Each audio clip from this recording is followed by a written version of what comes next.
Hello, this is Yani Deborah Kim. I'm ethnodoxologist and arts facilitator. I'm working as a director of arts in Mission Korea and a member of Global Advisory Council of JEN. I'm a visual artist. I studied fashion and I love taking photos and videos by capturing the beauty of God.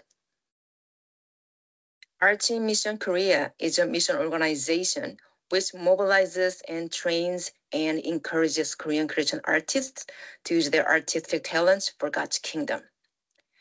Also, I visited many African countries to work there and had different types of workshops, like a visual art and a songwriting workshop to encourage local people to use their own art. It's a great pleasure to meet you all today, and I'm so excited to be here to talk about local art and mission. As briefly mentioned in the introduction video, I'm an ethnodoxologist, and ethnodoxology is made up of two words. Ethno from ethne means peoples, and doxology from doxos means glory or praise. So ethnodoxology means the praise of the people. I introduced myself as an ethnodoxologist because I put this concept into practice in my ministry. I desire to see all people worship God through their heart arts in their culture. So what I mostly do is facilitating people in each region to utilize their own arts. In South Korea, I serve as the representative for Arts in Mission Korea. This ministry was started 2013, and we've had seminars and training programs for Korean Christians to make awareness the importance of the arts and introduce the concept of arts in mission. I also encourage Christian artists to use their talents for God's kingdom and cross-cultural mission. Arts in Mission Korea has created opportunities for people to experience arts as a language of worship and as an instrument for mission. Today, I'm focusing on the theme of more local ways for praise, arts for mission and ministry. So I'd like to share some of my experiences in the field. 3 examples, one from Africa, one from Asia, and one from Europe. So let's start in an example from Tanzania. I have participated in or organized several songwriting workshops in Tanzania to encourage local church members to create new praise songs in their language and with the local music styles they already have. In this way, they're quick to create songs within an hour, even within 30 minutes or 40 minutes, because they don't have to translate foreign songs or learn Western music scales. And the lyrics were biblical because they used Bible verses to make it. Once the songs were made, they could sing them in their church, and they were able to continue to create songs because it was not difficult, because they have their language, they have their own style, music styles, and they have the Bible. If they have the Bible, they can keep creating songs. Eventually, they could have their own unique praise songs. Here's a video of the worship and arts seminar and songwriting workshop that I conducted. In the video, you will listen to the song they made. Can you hear the sound? Yes, we can hear.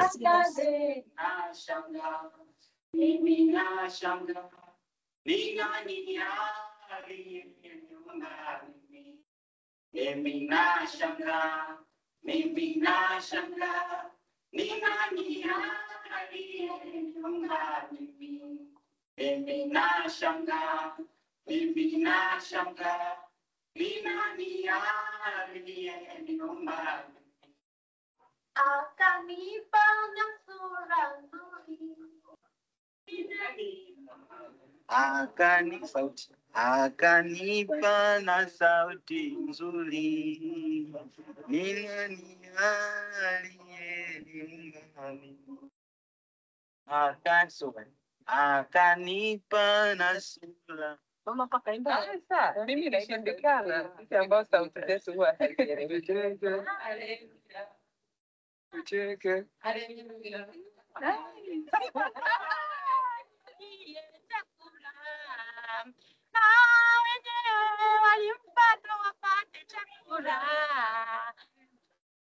Tutangazeni habari njema,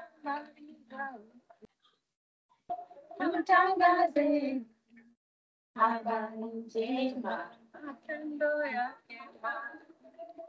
Tutangazeni habari njema.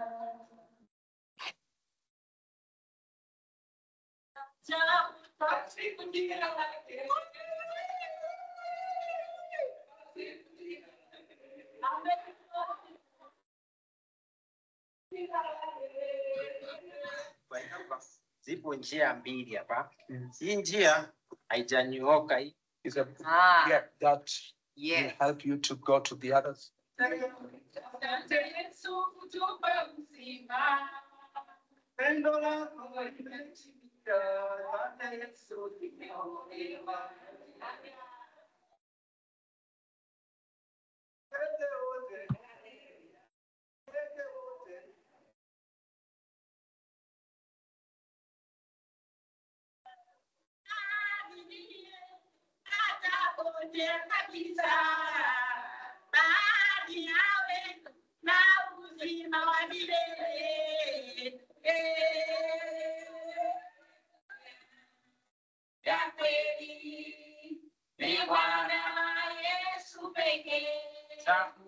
Chakula.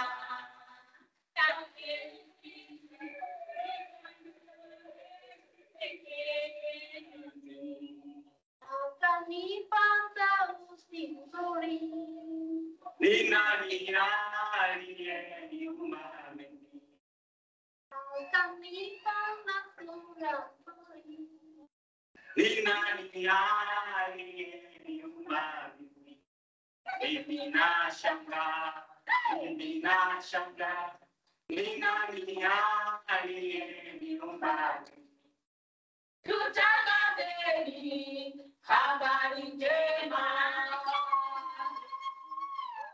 Tutangazeni habari njema. Tutangazeni habari njema. Tutangazeni habari njema.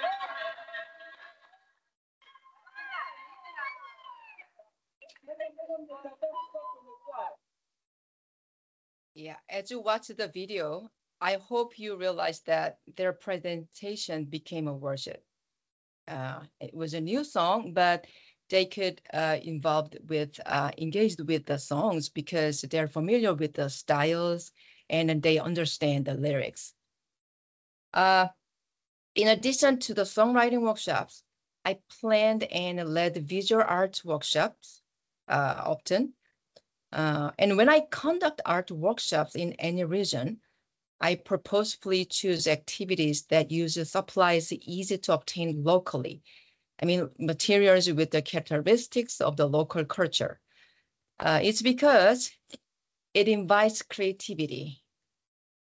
Ordinary items look like nothing special, but they force us to develop more creativity when used to create something new. And it renews perspective. It can be an opportunity to renew one's perception of one's own culture. It's also sustainable. Locally sourced items allow community members to find and use materials without having to obtain them from outsiders. So if the locals can use the supplies and materials they can find easily, they're more likely to keep creating. The same reasons can be applied to the use of local arts in worship and mission. By utilizing local arts that are familiar to people, they can be more creative and gain new perspectives. And it can be sustainable without outside help. A few years ago, I was facilitating a workshop for women in Bunda, a small town in Tanzania. An African fabric was chosen as the medium for the workshop. You can see the fabric here. At that time, the participants only made clothes out of this fabric, so I encouraged them to create new things rather than clothes. So they tried to make bags, hairdressers, necklaces, and other accessories. After the workshop, during a feedback session, one of the women said, well, at first, I wondered why you wanted me to make something out of this African fabric. It's nothing special to me. There are a lot of good foreign or Western style materials, and I think it would be better if we use them. Why do I have to use this plain cloth? But she continued to say, I didn't understand. However, when I made it, I realized that African fabric is beautiful. She experienced a moment when something familiar in her culture seemed new. More importantly, she found out her cultural elements could be beautiful. I was so grateful that they had a chance to renew their awareness of their culture and find a new perspective. Okay, let's move to the Philippines. Our team, 2 other visual artists and I, stayed in Cebu Island, Philippines for 8 weeks in 2022. We wanted to do a community art project there. So our team first researched the history, culture, and art of the Philippines and Cebu. We spent 3 or 4 weeks for researching. Because of the research, we learned how rich the traditional Filipino culture is, how artistic it is, and how talented many of the people are. Various ornaments, decorations, the pride of their food, wonderful traditional festivals and costumes, amazing weaving skills to make beautiful fabrics, and many talented Filipino paintings on the street. Even this old lady paints very well. But what we also found out was that Filipinos don't know much about their own cultural traditions and arts. Young people were even worse. So our team decided to organize an exhibition with local artists as a community project. The exhibition was titled Pagbinay Loai, which means exchange an idea. We suggested reviving the spirit of Cebuano creativity as the theme of the exhibition, and we encouraged the participants, all the Filipino artists, to bring the pre-colonial Cebuano Philippine traditional arts to life with a modern twist. Thankfully, we could have art students, young local artists, and a local painter with over 40 years of experience. There was also a performance of traditional dances at the opening. After the exhibition, some people gained a new understanding of art, and others had the opportunity to see art from their own culture in a new perspective. When I shared this experience, emphasizing the use of local arts, some people thought and said sometimes, well, it's possible because that's Africa or that's Asia. They have their own local arts. So I'm going to share another one that happened in Europe. In 2019, a Celtic music festival was organized in Lorient. I think it's Lorient because it's French. I have no idea French. So if my pronunciation is not correct, please correct me, but I will try my best. So the Celtic Music Festival was organized in Lorient, Bretagne, in France. It was a time for many people to gather, not just local people, but also outsiders. And they were ready to listen to music because it's a music festival. So OM France and our team, Inspirato Alliance, decided to take advantage of this opportunity to share the gospel message through music. But we didn't want to use music that we were good at, but rather a form of music that was familiar to the local people in that region. Our team spent the first week learning about the history and the culture of Bretagne and researching the musical styles. And then our musicians wrote lyrics about the stories and key events that we learned and made songs in musical styles that were as familiar to the people in that region. And during the festival, we performed the songs in different places, not only in the churches, but also in small cafes, on the street, and in someone's garden. It became a good bridge between non-believers and the Christians in the area. And as we heard later, some of the people who came to the concert were curious and asked about the lyrics. So it initiated a conversation between them. Dr. Robin Harris said, let's not forget that since the gospel is a message, it must be delivered. And how we deliver it connects to the arts. When referring to the arts that communicates the gospel message, local arts matters. This local art is not limited to anyone in particular. Everyone has a local art that is familiar to them from the culture in which they were born and raised or where they have lived for a long time. Therefore, local arts can be a way to get closer to someone's heart.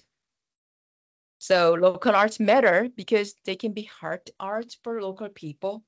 It helps people worship God with their hearts and share the gospel effectively when we use them biblically and culturally appropriate.